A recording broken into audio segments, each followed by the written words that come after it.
If you missed our lesson today, no problem, it's right here.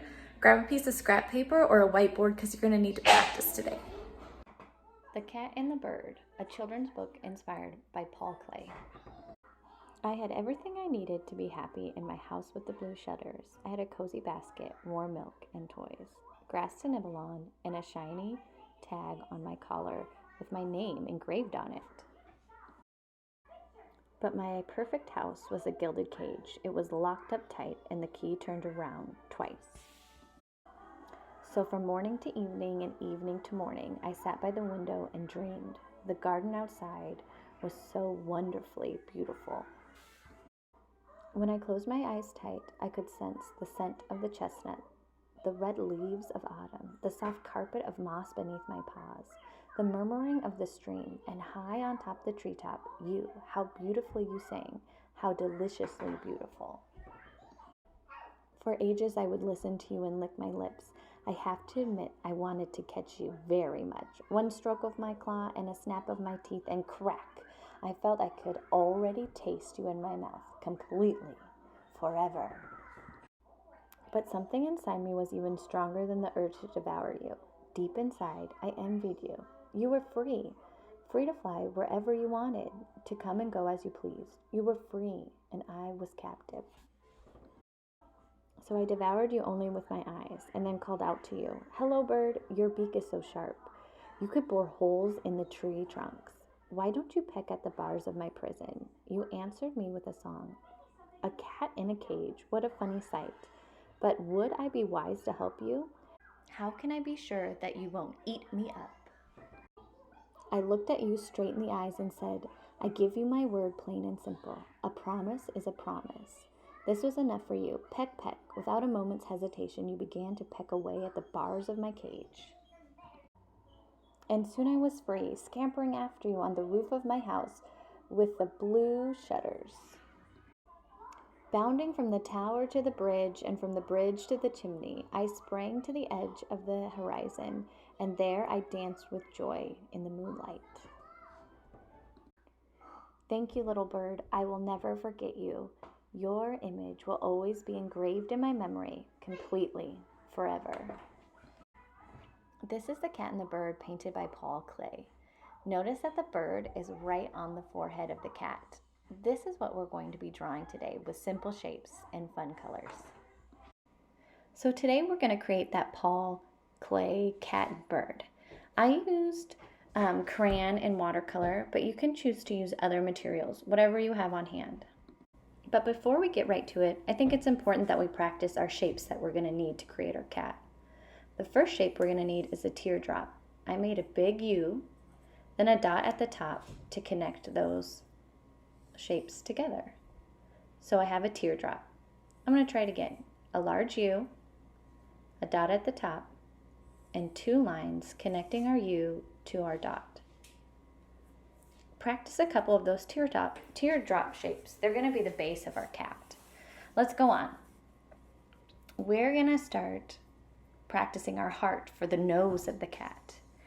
It's like an M and a dot again to connect the bottom, like a V.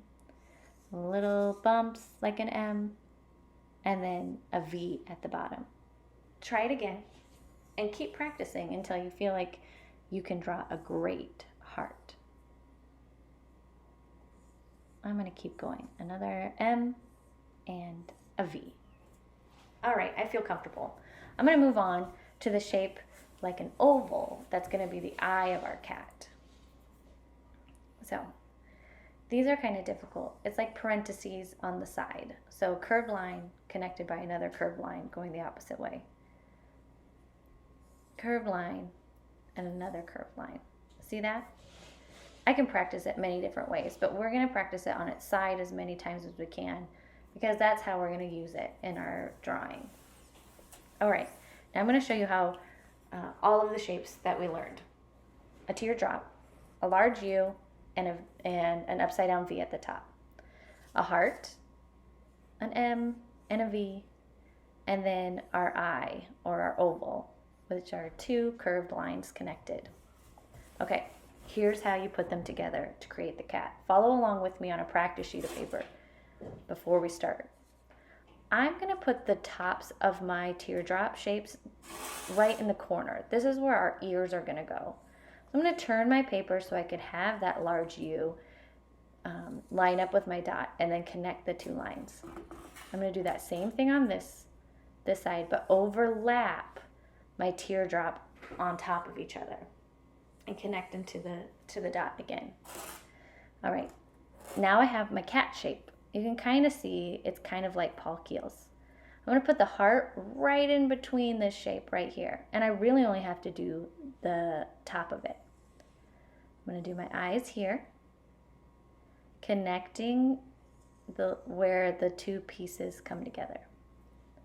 Ta-da! There I have the base of my cat. Now I'm just gonna connect some lines together. That's where the head is, a little U down here for the mouth, and then two ovals inside the eyes. I forgot to add my whiskers, so don't forget to add yours. And then I'm gonna draw a simple bird. Draw the bird however you would like to. I just did it quickly. All right, time to start our final piece. I have a black crayon. You can use a black marker as well, or I would recommend starting with a pencil and then going over your lines. I'm gonna start with those two dots in the far corners on either side. Turn my paper so it can make a really great U, or now it's kind of like a C, and connect the bottom of those lines to my dots. There's my first teardrop. Now you want to remember to press really hard with your black crayon if you're using watercolor. Otherwise your watercolor is going to seep out. Now there's that U shape, and then I'm going to connect it to the corner. I'm going to make the heart in the nose, connecting the oval. There we go. And then I'm going to make the eyes. Those two curved lines connecting all the way to each side of the teardrop. All right, now I'm going to make that U for the mouth and connect the two ears for the head where I'm going to draw the bird. I'm going to put some eyes in there. Just making a large oval, making sure it touches the top and the bottom of the eye. And you can create this however you'd like. Putting some pupils in and a bird like Paul Klee had on his forehead of his cat. Draw the bird however you'd like. It doesn't have to be just like mine or even Paul's. Now, I forgot my whiskers, but I'm going to keep going. Now I'm going to add color. Make sure that your black is really thick. Otherwise, you're going to have seepage. If you don't have watercolor and you have dried out markers, take your dried out markers and dip them into some water. It creates a really light wash watercolor, and mine have only been sitting in there for about 5 minutes. The longer you let them sit in the water, the richer the color will become. I'm going to use my watercolors though. So just making sure that every time I choose a color, I'm going to clean out my brush and dry it on the paper towel. Now remember, watercolors have to be woke up with water in the morning. So you have to put water to make them work. I'm going to blend some of my colors together. You want to think about the colors that look good together, like blue and green, orange and red, yellow and orange. Colors that are next to each other on the color wheel usually blend best with each other. Because blue and red make purple, blue looks really good with purple, and so does red. But blue and red kind of clash with each other. So I'm just making sure that the outline of my cat is really dark because I can see some of my colors blending into each other. And I'm just going to overlap my colors together. And there you have it, my Paul Klee cat and bird. I hope you have a great time. I'll see you next week. I hope you had a good time. See you next week.